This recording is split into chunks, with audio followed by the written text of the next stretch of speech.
Good evening and welcome to A Veteran's Voice. I'm Noga Kessler, Veterans Voices correspondent, and today we have with us Sherman Gillums Jr. Welcome, Sherman. Thank you, Noga.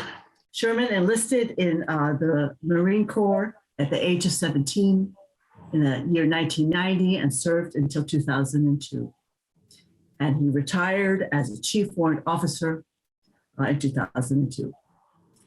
So why don't we start, Sherman, if you could share with us a little bit about what brought you to join the military. As a 17-year-old, you don't think much about why you do things beyond how cool it might be. So I think as a kid, it just seemed pretty cool to leave home. I lived in Buffalo, New York. That's where I grew up. And I wanted a job where I could be proud. I think I was in search of an identity. And certainly the recruiting materials make a compelling case for a pretty cool identity when you're a kid in high school. I was smart enough to go to college. I just wasn't encouraged to do so. And the military was going to pay for a lot of things that we couldn't afford to pay for, such as school and just leaving home. So why the Marine Corps? It was just about wanting to be a part of the best in my mind. And I thought at that time that the Marine Corps, if I wanted to be the best, I had to be among the best. So that's why I made the choice to go into that branch. But the military itself had been in my family for generations. My grandfather served in Korea. He had brothers and uncles, and they served in every war, every branch of the service. So it was probably as much in my DNA as it was in my desire to be something. Absolutely, absolutely. And maybe you could share a little bit about your journey through Marine Corps. A journey is a good way to put it. Again, I was 17, so I wasn't old enough to vote.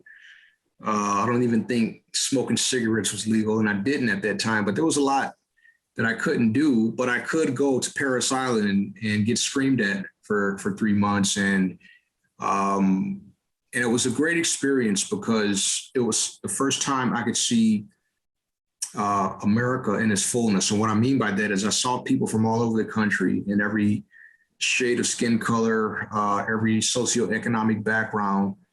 We all got our heads shaved. We all had the same uniform on, and we were all expected to do the same thing. And that's where you get the best appreciation of just how much we all have in common in terms of our humanity and how similar we are despite where we come from. But that shaped my early insights into humanity and our responsibility to, and it is a responsibility to look for the similarities rather than the differences, because that's the only way the Marine Corps functions, is us being on one accord. And so I spent the next 12 years after that under that sort of culture where you didn't look at who somebody was, you looked at what they could do more than anything. And I really liked that, the sort of upbringing in my young adulthood, because it would later inform how I would lead when I had to leave the Marine Corps after 12 years. But during that time, I got to spend a lot of time. I was a drill instructor myself. I got to train over 400 young men and make them Marines as well. So I got to sort of return the favor and move that process myself. So that even helped me even have develop a deeper understanding, because then I had to be the one who shaped their thinking. And it wasn't that hard when you get enough people together who want the same thing. What were some of the particular challenges in your service? I came into the Marine Corps right after Desert Storm. So our country was hitting an inflection point. We had just finished the war in the Persian Gulf. So it was the first time since Vietnam, America had been involved in anything like that. So it was almost a return to patriotism. So the military in many ways had enjoyed this new era of good grace that it hadn't seen after Vietnam. But at the same time, there wasn't a lot of investment. We had a lot of old equipment, it felt like we had forgotten why the military existed. So there was almost a de-emphasis in what our purpose was. And I even remember hearing talk on Capitol Hill about whether we needed a Marine Corps, because we had the Army, Navy, and Air Force. And so for a long time during that 1990 to 2000 period, and this was before the internet, this is before social media, this is we're kind of like on the brink of that change. And so young people were coming up under a different zeitgeist, if you will. And we were about to enter a social media virtual age. But right before that, it felt like we were stuck because there were a lot of discussions about sexual harassment in the military and hazing and a lot of things that were about counterculture in many ways. And so I was being brought up in those days to think a little bit differently than maybe my grandfather or some of the people that preceded me who were even still in at that time. So there was a kind of a culture clash, generational clash in the military at that time. When you left the military, sir, and I know we talk about this all the time, and it's such an important thing to talk about, the transition. How was the transition for you when you left the military? The transition for me when I left the military was not the way any of us want to leave the military, involuntarily due to injury. I was in a vehicle crash where I'd suffered an injury to my spinal cord, and because of that, I wasn't fit for duty. And it happened so fast. I was 29 years old. It happened so fast that there's no way to prepare for that. There's no, financially, mentally, you do what you can physically and mentally because you have to recover, but there's no way that even as you prepare for war and combat and the possibility of catastrophic injury and limbs missing and things like that, it doesn't, when it happens so fast and under circumstances you don't expect, that's not ideal. So there's no pride in it. And because of that, and at the same time, you're losing that identity that you fought for.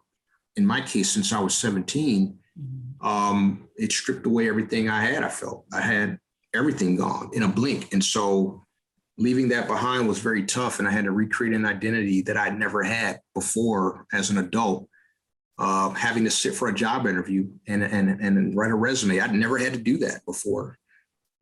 So I had to get involved in living life, quote unquote, normally. Like most people, but I was at a big disadvantage because I also had to recover before I can get to that level of normalcy. Who were those that assisted you? Was there a particular place that really kind of helped you through? Who were those folks? I've had the honor of going back and help young men and women who shared a similar story because I understood what worked for me, and what worked for me was for the first time seeing an individual who had suffered the same injury that I'd suffered and was maybe about 10 or 15 years removed. So it was kind of like a preview of what was ahead. And to the extent that those individuals were filled with optimism, with purpose, with vitality, it felt good. It felt like I had a chance and I was going to be okay because I see what it looks like, despite having to live in this way that I could never conceive or see myself even enduring. Now I see what it looks like. And I think that peer connection was important early. So the earlier you can get people around individuals who suffer a catastrophic event, even if it's trauma that doesn't necessarily injure you in some physical way, having people who understand is the first step. And of course, we can talk about medicine and therapies and all the other interventions, but I think the real magic happens when you surround yourself with people who know what you've been through. And I think that was the most important step for me in my recovery. Absolutely. Wow. And sir, what now are you involved in? What types of things are you doing right now? Since graduating from college, I was in San Diego at the time. I decided to take a chance and move clear across the United States and work in Washington, D.C.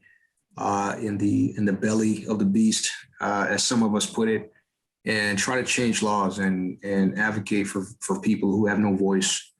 That's been a big part of my identity, is giving people a voice who have no voice. And so I went to DC with the idea being that we would change life for veterans with severe injuries and illnesses, as well as their families and the survivors they leave behind. And I spent about 16 years doing that before mental illness advocacy grabbed me and pulled me because of how bad it had gotten in this country, not just with what veterans were going through, but also with the way the pandemic and all the social economic issues that hit us in the past year and a half. So now I work in an organization that focuses on advocating for individuals who live with mental condition, in some cases mental illnesses, but still have a chance to live given the right support. We are so lucky to have you, sir, in wherever you go, in your advocacy and the work that you do and how you serve. So appreciate that. Is there anything else that you'd like to perhaps share about your journey, and what a journey? I think the journey, despite how remarkable it's been in its own right, and I've been very fortunate to live the life that I've lived, even with all the hardship. But the more I go through and empathize with others who go through hardship, the more I begin to understand that the point of living is to have a purpose. And the point of hardship is to help us define what that purpose is, why we're put on earth. And so what I hope people take from their hardship is you are uniquely positioned to be an expert in that particular hardship. And there are people who will need help, who will experience what you're going through. And the only people that can help pull them out are the ones who got through it. So if there's any one reason to get through a hardship, no matter how tough it is to position yourself as that individual who will pay it forward once you enjoy a fair amount of I won't even call it success, but just getting through a tough situation. But there is a purpose in that for all of us. And so I hope people in this tough time find a way to repurpose their lives so that whatever held them down and made them feel bad becomes a reason they push forward and help others.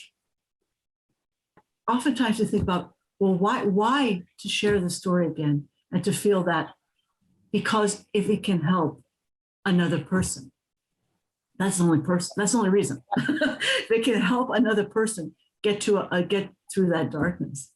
And I just well, when you think about what, especially Marines and Green Berets do for a living, why would you run into gunfire? Why would you do that?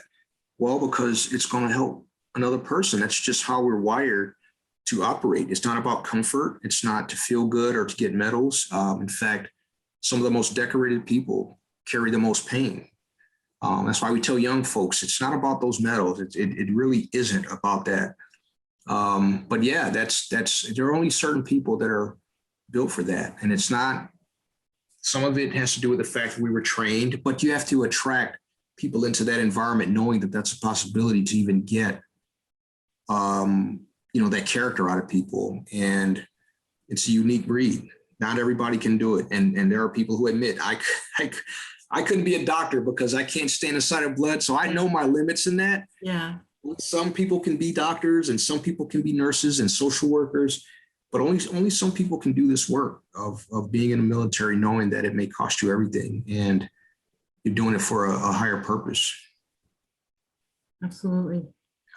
And then to find that purpose to be able to continue to serve others. So to share that pain as hard as it is, so that maybe it can help others. So one of the most profound things I ever heard a double amputee say was a response to somebody who asked him, you lost your legs. How can you be so happy? And he said, you have both your legs. How can you be so sad? I saw that. I think about that all the time. I do. Yeah. Whenever I have a bad day, I sit and I talk to myself real hard. Come on. And it's not as if we don't understand that there's pain and then people suffer, because when you're full bodied, in a sense, yeah, life does suck sometimes.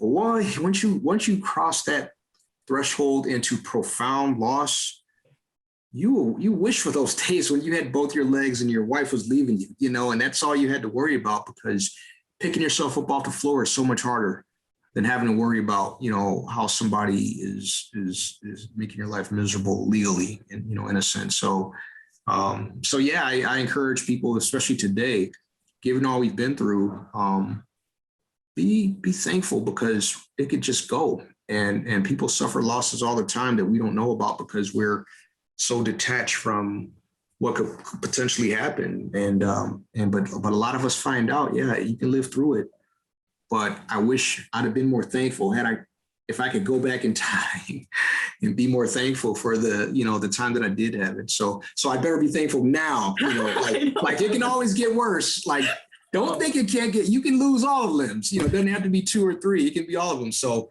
let's be thankful even when you've got, I know. Thank you so much, sir. It was an absolute privilege to have you on our Veterans Voice, and we wish you well. Thank you. Thank you. I appreciate that.